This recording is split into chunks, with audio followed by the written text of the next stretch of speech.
What's up, guys and gals? This is Josh at CTM Customs. Last week we talked about upgrading your brakes with the Power Stop Extreme brakes, but on this episode we're going to talk about routine maintenance, troubleshooting brakes, and then just repairing brakes in general. Today we're working on a 64 Lincoln Continental rear drum brakes. Let's take a look at what's inside. So, gotta break the rust first. Let's get this drum off. Extremely dusty. All right, guys, so as you can tell, when I hit the drum with the hammer to separate the rust, to get it off, to check the brakes, I mean, we are just absolutely full of rust here. And what we got going on is a lot of rust and a lot of glazing going on that contact surface. So our drum shoe is not really gonna bite into this drum. It's really just gonna scrape and not really stop the vehicle. So definitely need some attention. Being this for an older vehicle, I would start by either replacing this drum or cutting the drum to get that nice shiny finish back. So that's the drum there. Over here, so we got our typical drum brake setup. We got our brake shoes, we got our star adjuster, we got our return springs and wheel cylinder up here. So I'm gonna start by inspecting our hardware.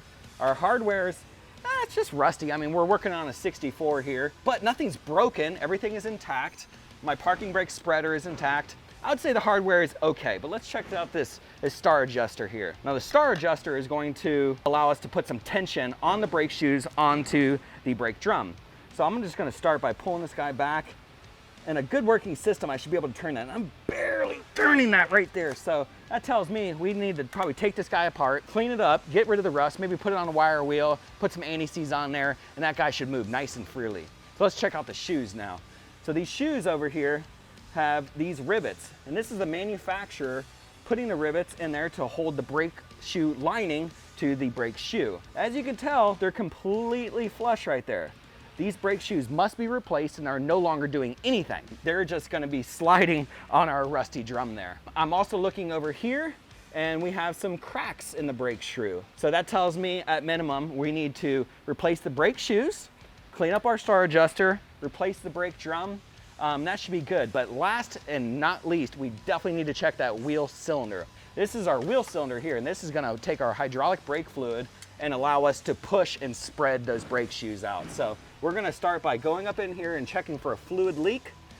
And it's really dry, so that guy's pretty good. And I'm gonna check this side too.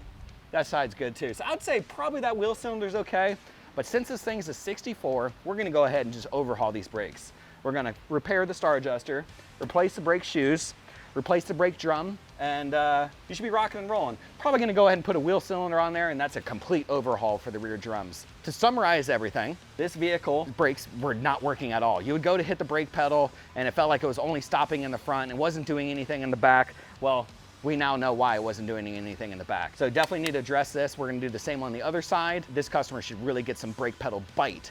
So if you're exhibiting anything like you hit the brake pedal and the vehicle is still dragging, still rolling, and doesn't have the stop, let's check the brakes. And that's what we found. All right, guys, so we're moving to the front of the car and we're gonna inspect our master cylinder and our brake boosters. So basically on this 64 Lincoln, we have a kind of an old style master cylinder here. It's gonna have two reservoirs, one for the front brakes and one for the rear brakes.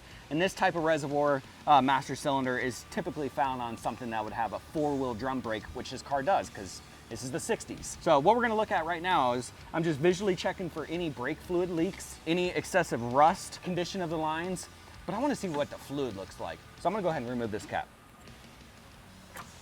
Okay, so the first thing I see right now is rust.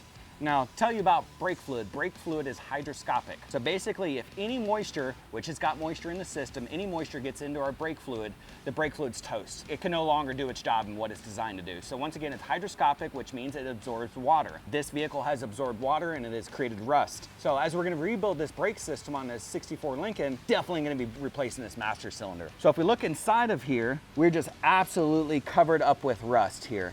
Okay, and honestly, the fluid is basically water. There's nothing brake fluid about that. This vehicle must have been sitting for a long time, and we're definitely gonna be overhauling these brakes. So definitely a new master cylinder. We already talked about the drum brakes, new shoes, new drums, new hardware, the whole shebang. We want this vehicle to stop well, especially because it's full-wheel drum brakes. So that's our master cylinder. Once again, my name is Josh at CTM Customs. I know we learned a lot today what it's gonna take to overhaul the brakes on this 64 Lincoln, but a lot of this stuff really could have been avoided with just a basic routine maintenance. flush that brake fluid, stay on top of the brakes, regular brake checks, and you guys will be in good shape. So give us a call if you guys have any questions whatsoever, and once again, thank you for watching.